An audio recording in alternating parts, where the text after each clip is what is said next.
So, let me borrow somebody. Let's see here, who can I borrow? Mark. Hi. I believe it was last week we covered where we have this control here,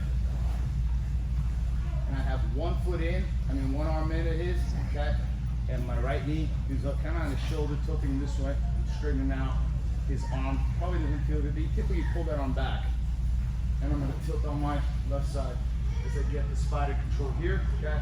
I'm going to block his right leg, and I'm going to lift him up over my left shoulder here, okay, and I'm going to drive this arm out. I'm going to grab the hand palm, wrist palm, and the second that I let go with the right hand, I'm going to block it here so I can begin to go under here. Very important to grab that wrist palm, to roll it flat, and I want to keep applying pressure so that more weight is distributed on my left elbow as I walk my hips to the left, and I bring the elbow down. The second I feel it tighten, that's when you can start bringing it up. You don't want to go do this too soon, but you want to make sure that this is flat on the mat, and you want to keep it rolled forward, okay? Like you're closing the throttle. As this right hand pushes down, okay, and pulls this way. You pull so that you feel a little bit of tightness, and that's where you know that if you begin to lift it up, it's going to be a done deal. Key lock's powerful. However, the better you get at applying the key lock, the more effectively you're going to be able to escape the key lock. From the top, the problem with the key lock is both of your hands are on the same side, and that person really has the opportunity to escape nicely over here. And on my left side, so my left foot on his hip, my right knee comes in, I pull him in. If I go to the right, I can do lasso. If I go to the left, I want to come up on my elbow. Very important, because I'm creating tension here. I've seen a lot of you guys try to sweep with the spider with the foot on the hip, but you're just blocking yourself. You're either going to block here or here, as I want to take it up and over my shoulder, okay? So that here I can begin to engage my hips and stretch this out this way, so that here I can begin to get that wrist palm and immediately block it with my right elbow so that he can't bring his arm down, or at least make it hard for him to do that. So go palm up, and I keep twisting forward, okay? As my right hand presses down, I need to kind of lift my hips and walk my left hip to his right shoulder so I keep him flat. The defense for a key lock is for him to turn into that arm, okay? To your left. Yes, because it alleviates the pressure. If he turns away, he's key locking himself, okay? So here, I'd rather be here. I have more stability being perpendicular than parallel, so that my left elbow is framing here.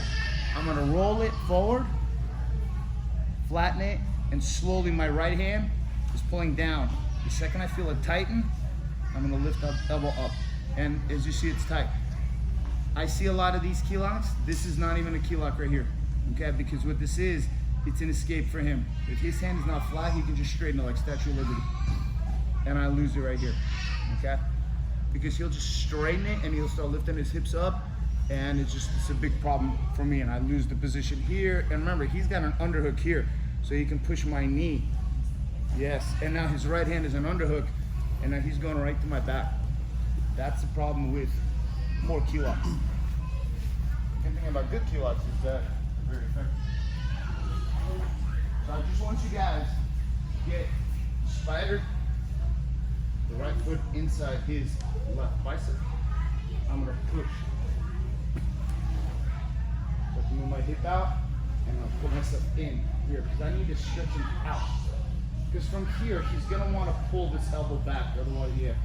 And I'm gonna turn on my left hip as I push this up, and I come up on my elbow.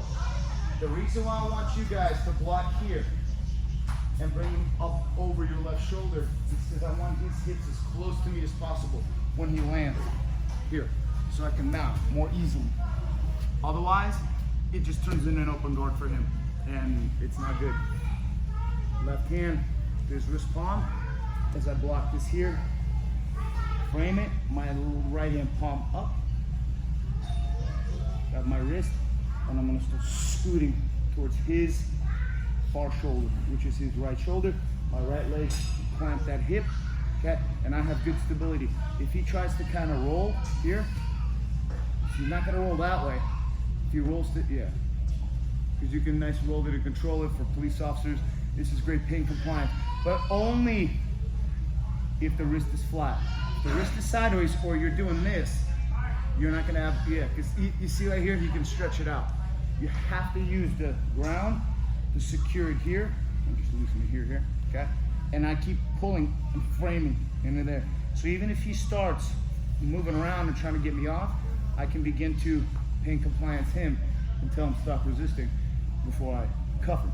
Or here, you just tear that shoulder because here there's just no more rotation, okay? Simple as that. Anybody need to see it again? No? Okay, let's do it. 1, 2, 3. Everybody is